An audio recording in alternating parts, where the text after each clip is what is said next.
हमारे साथ रेलिगेयर ब्रोकिंग के अजीत मिश्रा जुड़ गए हैं। अजीत, गुड मॉर्निंग, स्वागत है आपका 18 हाउस स्वदेश पर।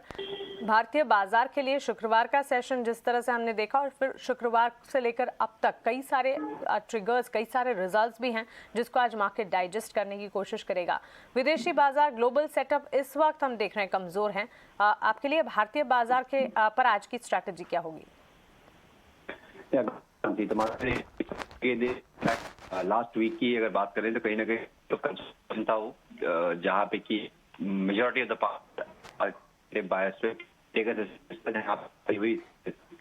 कैप हुए। चैलेंज ये है सस्टेनेबिलिटी नहीं आ रही है ग्लोबल में, तो वो एक बहुत बड़ा कंसर्न है। की शुरुआत में तो ब्रॉडली अगर आप देखेंगे 2 हफ्तों में तो 16,800 17,400 की बेसिकली इंडेक्स ट्रेड कर रहा है। तो ब्रॉडली तो वही बैंड एक्टिव कि हम एक तब तक इसी बैंड में ही ट्रेड करेगा। बट इंट्राडे अगर बात करें तो 17,010 ये सपोर्ट एरिया की तरह एक्ट करेंगे, जहाँ पे आने के बाद रिस्पाइट आते हुए, और वहीं 480 डिस्टेंस एरिया की करेंगे। यहाँ स्टॉक की जरूरत है। बैंक कंपैरेटिवली काफी स्ट्रेंथ का है यहाँ पे मेरे हिसाब से। अगर आप इंडेक्स में ट्रेड आपको यहाँ पे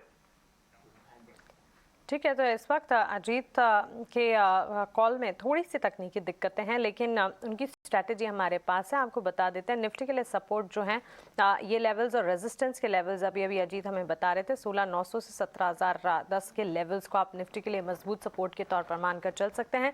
वही रेजिस्टेंस 17,350 से 17,480 की आप मानकर चले। बैंक निफ्टी 38,400 से 39,000 के लेवल्स को आप सपोर्ट के तौर पर माने। 39,600 से 40,100 तक के दायरे को आप आज के लिए एक रेजिस्टेंस के तौर पर मानकर चल सकते हैं। और इसके अलावा स्टॉक स्पेसिफिक रिकमेंडेशंस के अगर माने, एक कॉल खरीदारी की और एक कॉल बिकवाली की अजीत की तरफ से आती हुई दिखी। जीएनएफसी में खरीदारी की राय यहाँ पर 730 के टारगेट्स को मानकर चले।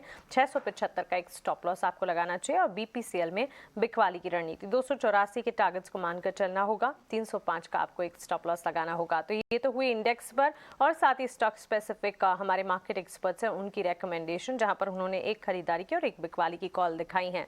लेकिन साथ ही आगे बढ़ते हैं और भारतीय बाजार में कई सारे रिजल्ट्स हैं जो कि शुक्रवार क्लोजिंग से लेकर रविवार तक आते हुए दिखे, और कई सारे इंपॉर्टेंट नंबर्स भी थे इनमें जिस पर आज रिएक्शन देखने को मिलेगा। आइए खबरों वाले शेयर्स और ये इंपॉर्टेंट रिजल्ट्स कौन से थे ये जान लेते हैं। और हमारे साथ पूजा जुड़ी है ये बताने के लिए। पूजा, गुड मॉर्निंग। शुरुआत नतीजों से करते हैं। कई सारी कंपनियों के नंबर्स आए ओवर द वीकेंड। जी, काफ़ी अहम कंपनियों के नंबर आए। Mansi, good morning. शुरुआत सबसे पहले बजाज ऑटो के नंबर से करेंगे। नंबर्स अच्छे आए हैं और हम जो अनुमान कर रहे थे उसके मुताबिक ही नतीजे इस बार देखने को मिले।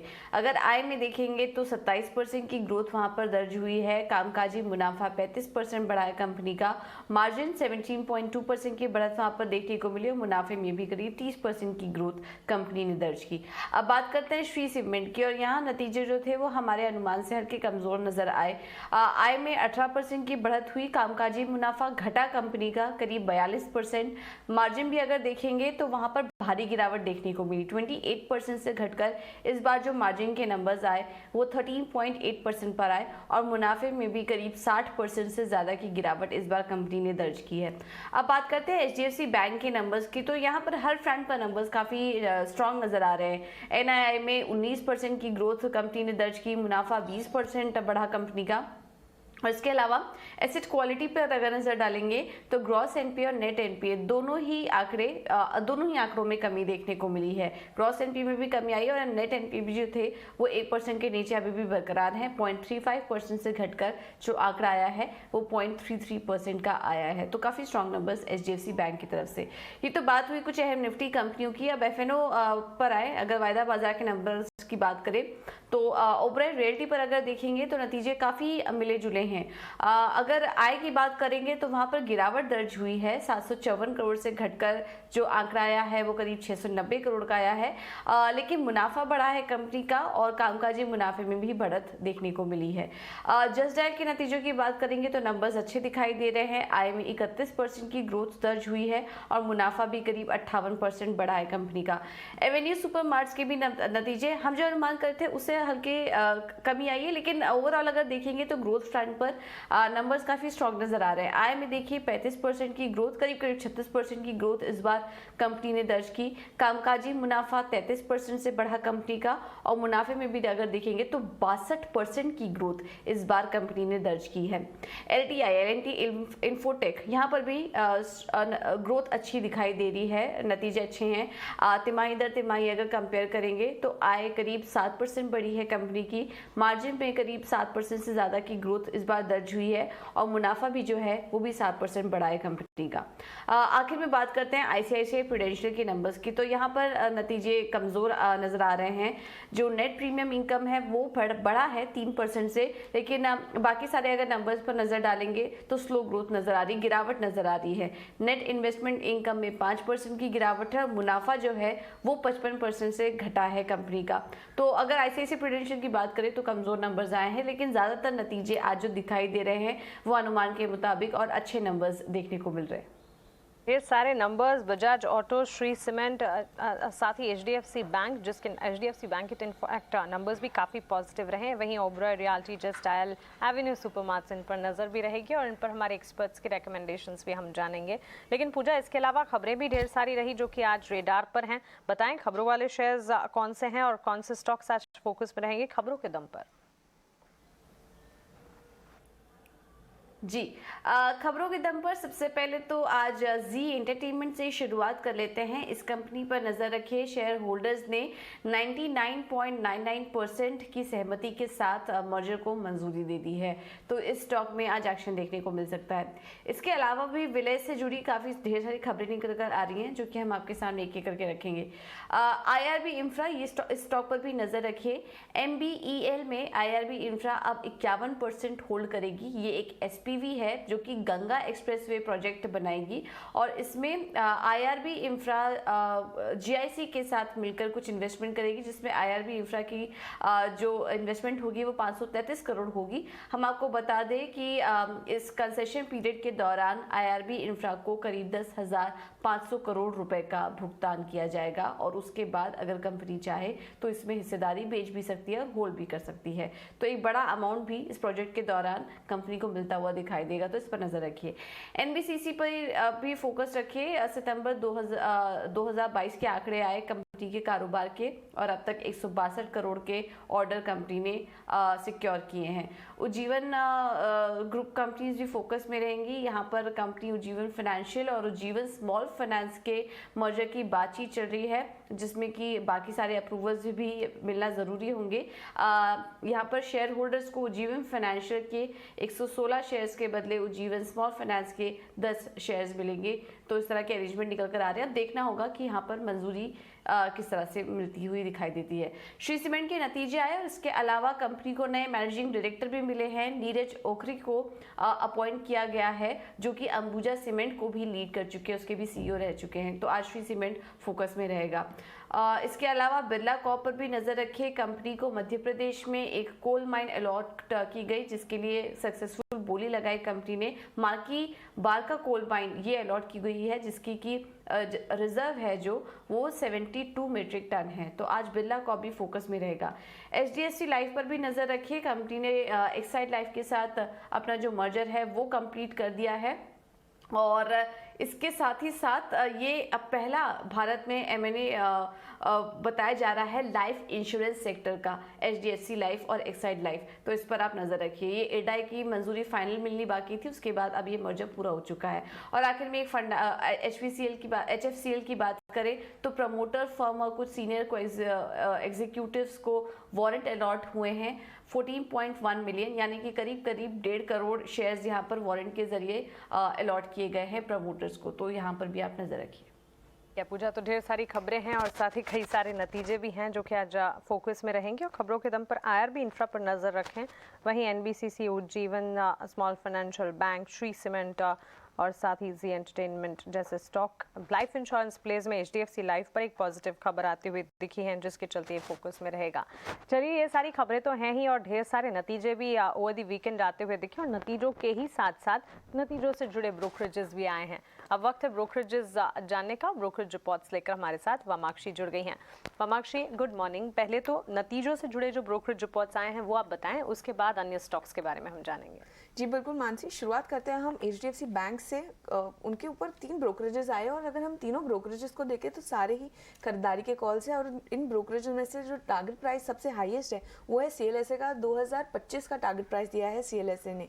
तो एचडीएफसी बैंक पर सारे ब्रोकरेजेस के रेटिंग्स जान लेते हैं। तो सीएलएसए की तरफ से खरीदारी की राय target price 2025, Bank of America की तरफ से खरीदारी की राय टारगेट प्राइस 1900 और डैम कैपिटल की तरफ से भी खरीदारी की राय target price 1825। So Bank of America का मानना है कि एचडीएफसी बैंक का जो कोर बिजनेस था वो नॉर्मलाइज हो रहा है, वो ट्रैक पर नजर आ रहा है।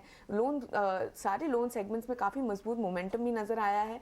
सीएलएसए का मानना है कि जो एचडीएफसी बैंक का अंडर परफॉर्मेंस था वो अब खत्म हो सकता है और वैल्यूएशंस भी काफ़ी अनडिमांडिंग नजर आ रहे हैं। डैम कैपिटल का मानना है कि एचडीएफसी बैंक एक फ्रेंचाइज है जिसकी एसेट क्वालिटी सबसे बेस्ट है। तो यहाँ अगर हम देखें ओवरऑल सारे ब्रोकरेजेस ने एचडीएफसी बैंक को काफ़ी बड़ा थम्स अप दिया है और सारे ही ब्रोकरेजेस ने खरीदारी की राय दी है। बजाज ऑटो पर अब जान लेते हैं। कंपनी ने अपने दूसरी तिमाही के नतीजे पेश किए थे और उसी के चलते ब्रोकरेजेस ने अपने व्यू दिए हैं। तो सीएलएसए की तरफ से उन्होंने आउट परफॉर्म की राय बरकरार रखी है, लक्ष्य रखा 4100 प्रति शेयर का। मॉर्गन स्टैनली ने इक्वल वेट की राय बरकरार रखी, लक्ष्य रखा 3956 और जेपी मॉर्गन ने न्यूट्रल की राय बरकरार रखी, लक्ष्य रखा 4155 का। तो सीएलएसए का मानना है कि एक टफ क्वार्टर ने कंपनी ने स्टेडी रिजल्ट्स डिलीवर किए हैं। डोमेस्टिक वॉल्यूम्स में रिकवरी आ सकती है, इम्प्रूव्ड चिप सप्लाई शॉर्टेजेस के चलते और एक्सपोर्ट्स भी सेकेंड हाफ से अच्छी तरीके से पिकअप हो सकते हैं। मॉर्गन स्टैनली का हालांकि मानना है कि वो पूरे ऑटो सेक्टर पर काफ़ी पॉजिटिव है, सुधरते मार्जिन्स के चलते स्टॉक आउट परफॉर्म कर रहा है। और जेपी मॉर्गन का मानना है कि मिक्स जो उनका है सेल्स मिक्स, उसी के चलते मार्जिन्स के फ्रंट पर कंपनी ने अनुमान से काफ़ी मजबूत प्रदर्शन दिया है और इसी के चलते उन्होंने उनका जो टारगेट प्राइस है उसको भी करीब 2% से बढ़ाया है, 4155 का दिया है। तो ये तो हुए नतीजों के साथ साथ जो ब्रोकरेज रिपोर्ट्स आए हैं उनकी बात, लेकिन फिर वामाक्षी और कौन सी ब्रोकरेजेस हैं और कौन सी स्टॉक्स हैं जो ब्रोकरेजेस के रेडार पर हैं? जी बिल्कुल। सो श्री सीमेंट पर फोकस करते हैं। मॉर्गन स्टैनली की तरफ से श्री सीमेंट पर एक्चुअली 2 रिपोर्ट्स आ रहे हैं। एक है मॉर्गन स्टैनली की जहां पर ओवरवेट की राय उन्होंने बरकरार रखी और उसके ही ठीक कॉन्ट्राडिक्टरी एक दूसरी रिपोर्ट है सिटी की तरफ से जिन्होंने बिकवाली की राय रखी है। पहले देखते हैं मॉर्गन स्टैनली की रिपोर्ट का क्या मानना है। उन्होंने ओवरवेट की राय बरकरार रखी, लक्ष्य रखा 26,000 प्रति शेयर का। उनके मुताबिक कंपनी ने काफ़ी वीक सेट ऑफ नंबर्स दिए हैं, लोअर रियलाइजेशन के चलते अनुमान से कमज़ोर ईबिटा आया है, मगर वो श्री सीमेंट को ये साइकिल जो चल रही है उसमें अच्छा प्रदर्शन करते हुए देख रहे हैं दोनों वॉल्यूम्स और रियलाइजेशन फ्रंट पर, जिसके चलते उन्होंने ओवरवेट की राय को बरकरार रखा है। सिटी का मानना है कि उन्होंने श्री सीमेंट के जो सेकंड क्वार्टर का ईबिटा है वो करीब 42% ईयर ऑन ईयर गिरा है कॉस्ट प्रेशर्स के चलते, मगर आगे चलते हुए कॉस्ट प्रेशर्स ईज हो सकते हैं जिसके चलते मार्जिन एक्सपेंशन हो सकता है FY24 में। बट ओवरऑल देखिए सिटी श्री सीमेंट पर काफ़ी नेगेटिव नजर आ रहे हैं, उन्होंने बिकवाली की राय बरकरार रखी है। वेंचुरा की राय जान लेते हैं। IRB इंफ्रा पर यह स्टॉक फोकस में रहने वाला है। वेंचुरा ने कवरेज शुरू की है, खरीदार की राय के साथ लक्ष्य को बढ़ाया, लक्ष्य रखा है 729। सो अगर हम देखें तो करंट लेवल से करीब 240% का अपसाइड नजर आता है IRB इंफ्रा पर।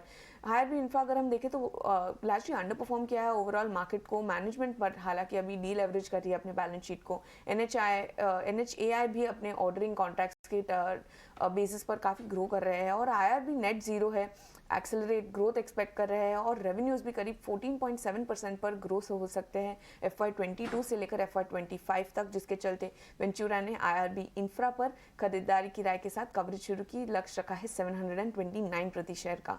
टाटा एलिक्सी ये कंपनी ने भी अपने दूसरे तिमाही के नतीजे पेश किए थे और जेपी मॉर्गन ने अंडरवेट की राय बरकरार रखी, लक्ष्य रखा 4300 प्रति शेयर का।